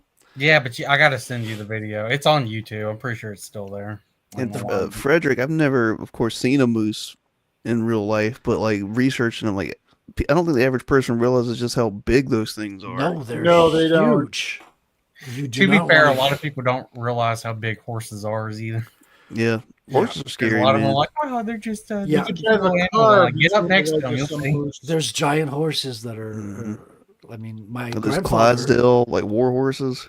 My grandfather used to train horses. Like he got them at the age they were ready to learn from their owners, and he would do the training to he would just basically do the education of the horse and train them, and then he gives it back to the owner, and he's fully trained. He's ready to become a workhorse. Right? What breed is it? There's one breed of draft horses, and they're fucking, I mean, jacked. Clydesdale?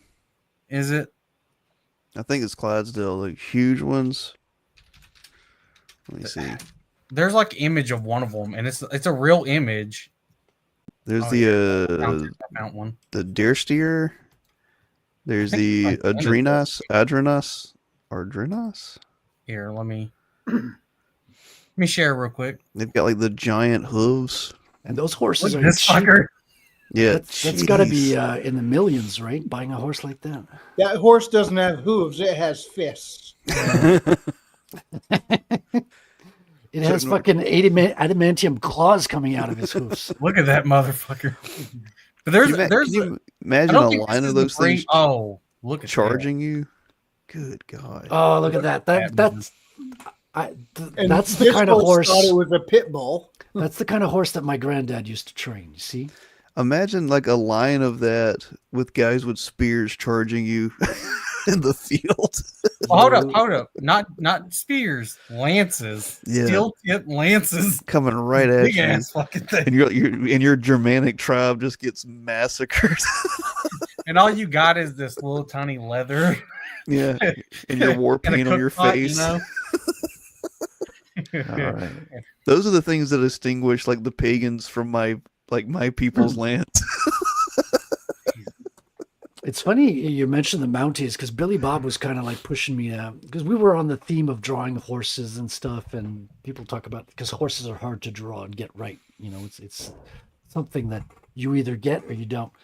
And you were Billy Bob, you were like pushing me to include a Mountie in the story, and I was like, oh, Yeah, because maybe. you're in fucking Canada, so Yeah, there, Mounties are there cool, actually man. is an Yeah. excuse for you to have it. You know? Yeah, but I was trying to figure out like how to bring him into the story and how he could like, and I've got ideas. I've just got like the seed of an idea coming up in my head, and I'm picturing him with the Mountie hats. They got these round hats.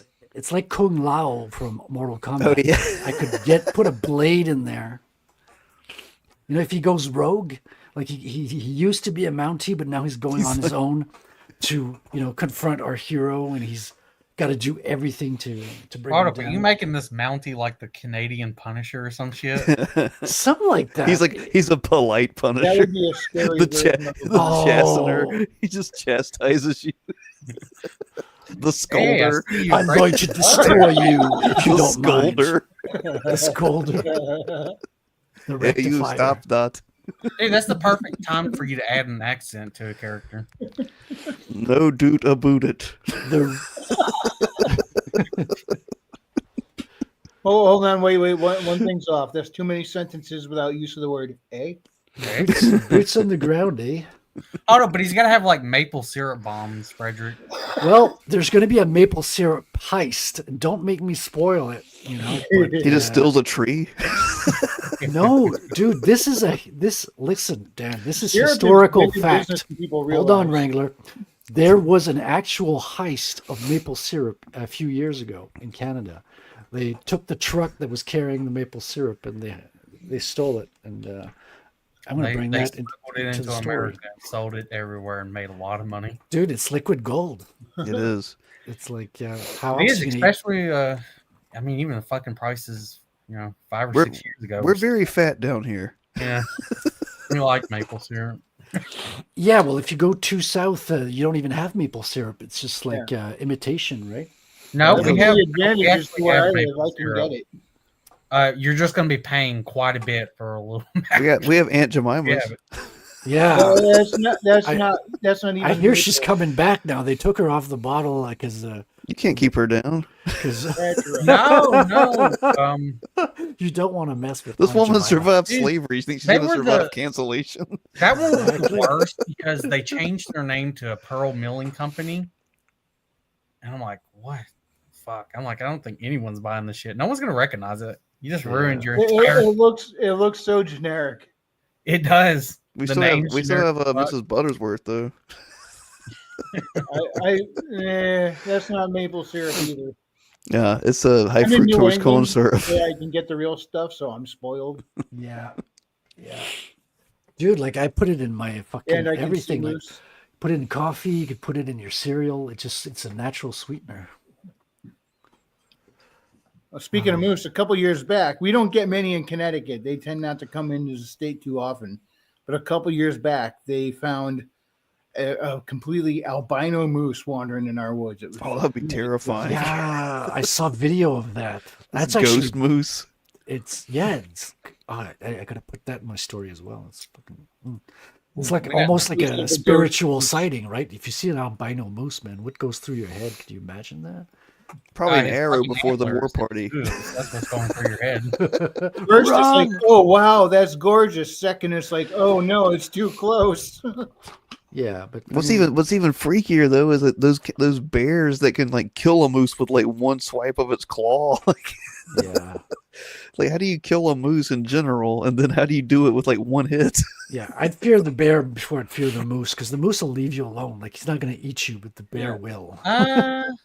But I wouldn't count the moose out against the bear right away, though. I mean, to be fair, doesn't the moose also track you down for quite a while as well? Yeah.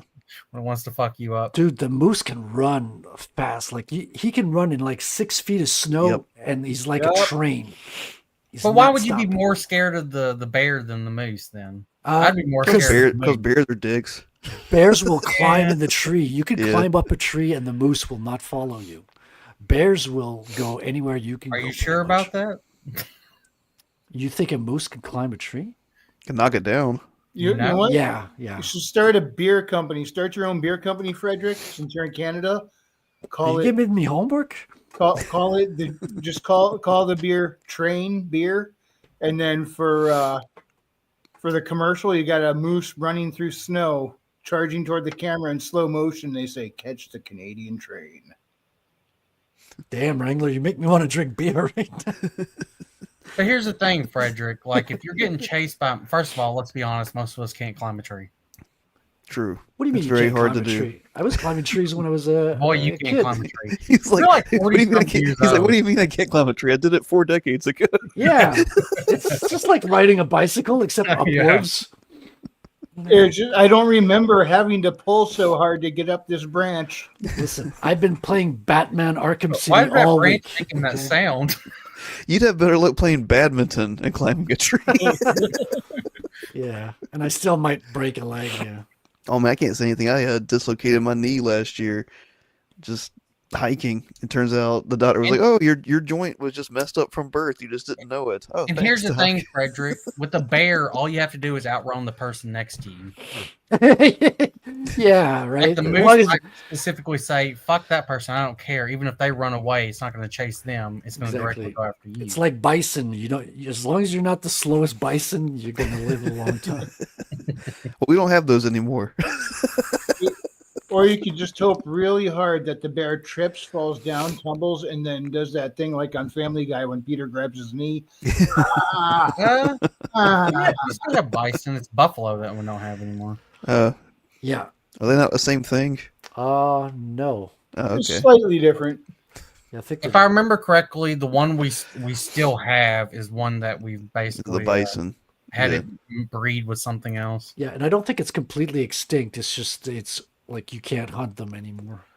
Because we used to have, dude, free food everywhere when we came to America. I don't know if they're still out in the wild. There are some in captivity, but that I'm Yeah, they live in the Bronx now, I think. I should know these things. And then we named wing sauce after him, you know, to honor him. That's how we honor the Great Spirit. Who says we're not a spiritual, symbolic society? Pass the hot sauce now, please. Well, even our McDonald's look like crap now. Like, To be fair, they look like crap even before then when they had the red and yellow jug. Dude, no, when we were kids, McDonald's were like a temple for kids. Like you'd have rides and you'd have a whole kids section. Frederic, I the might whole be young, playscapes. but keep in mind, I was still there before they completely changed up to that. Okay. Do you remember when you could smoke and you had McDonald's like ashtrays? Yep. Listen, Frederic, I can still remember when they had the playhouses and shit in there. I remember going to, Fucking creepy I remember ass, going to plastic Shoney's like We as a used to kid. steal those and ashtrays. There's smoking sections everywhere. The big creepy on the bench. They had the Ronald McDonald plastic dude. Yeah. Well, I think I'm gonna have to head out, guys. I got to put my little one to bed. It's all good. We're fixing. Yeah, to wrap we're actually fixing to close up about this time. All so right. If you hang on a second, we'll do our closeout shield. Sure. And then we'll let you go. Because we got our own little clip for shield time.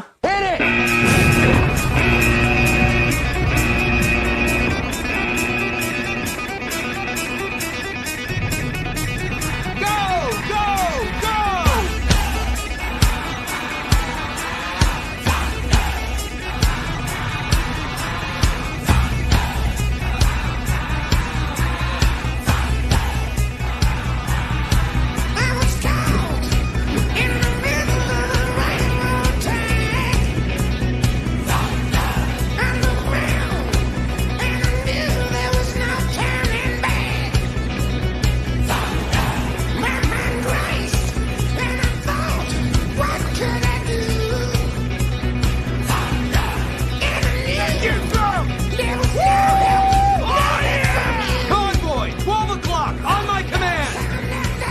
Deploy! Okay, now.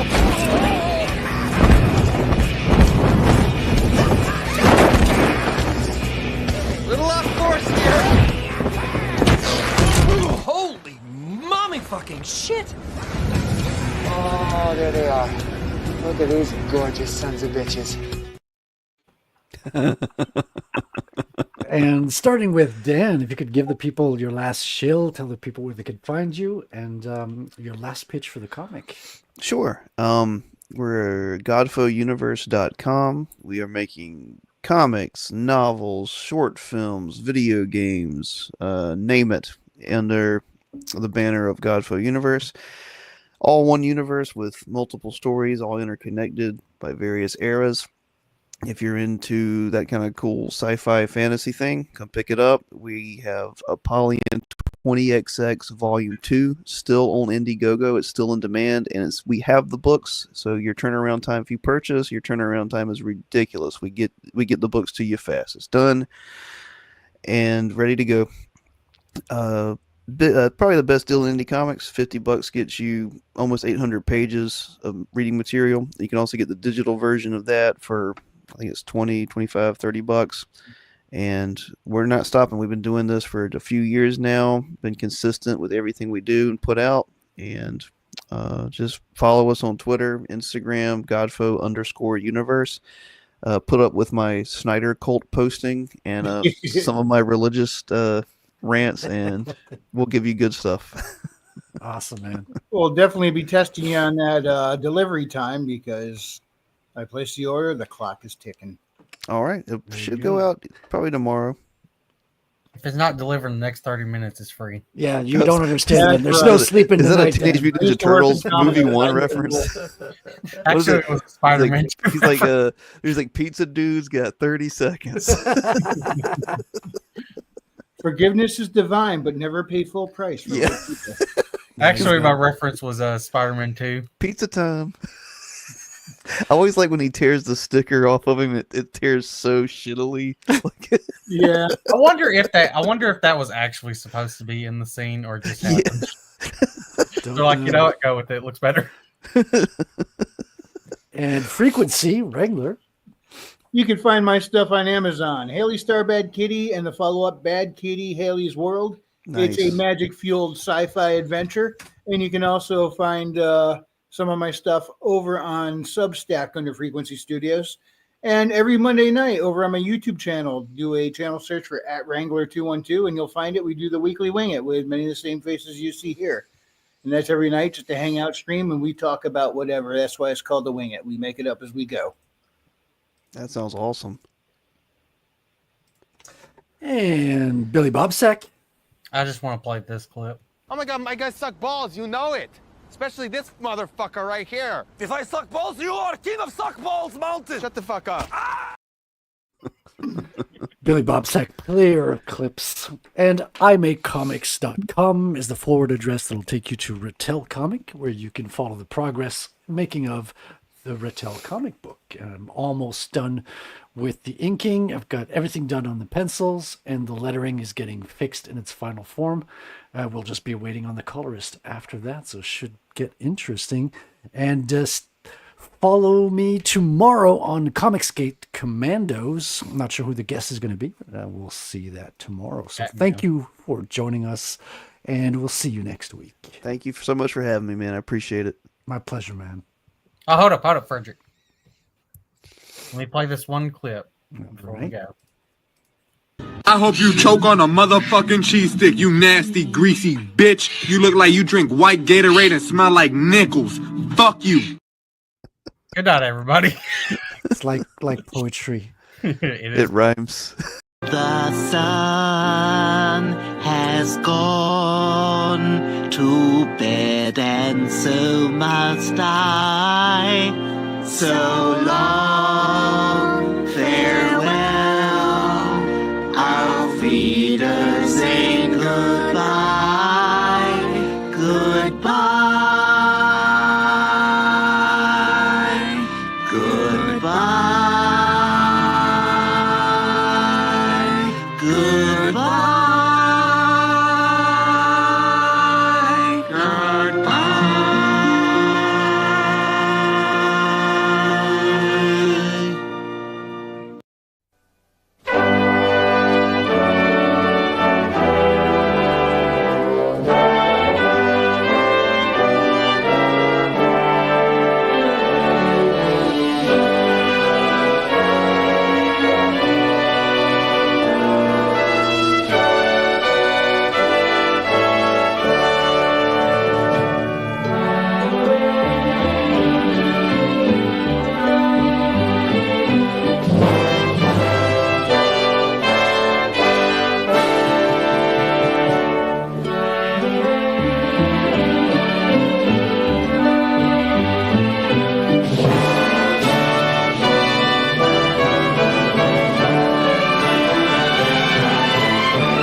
Hello, Bitcoiners. Thank you very much. Hello. It's good to be with you. It's good to be with you.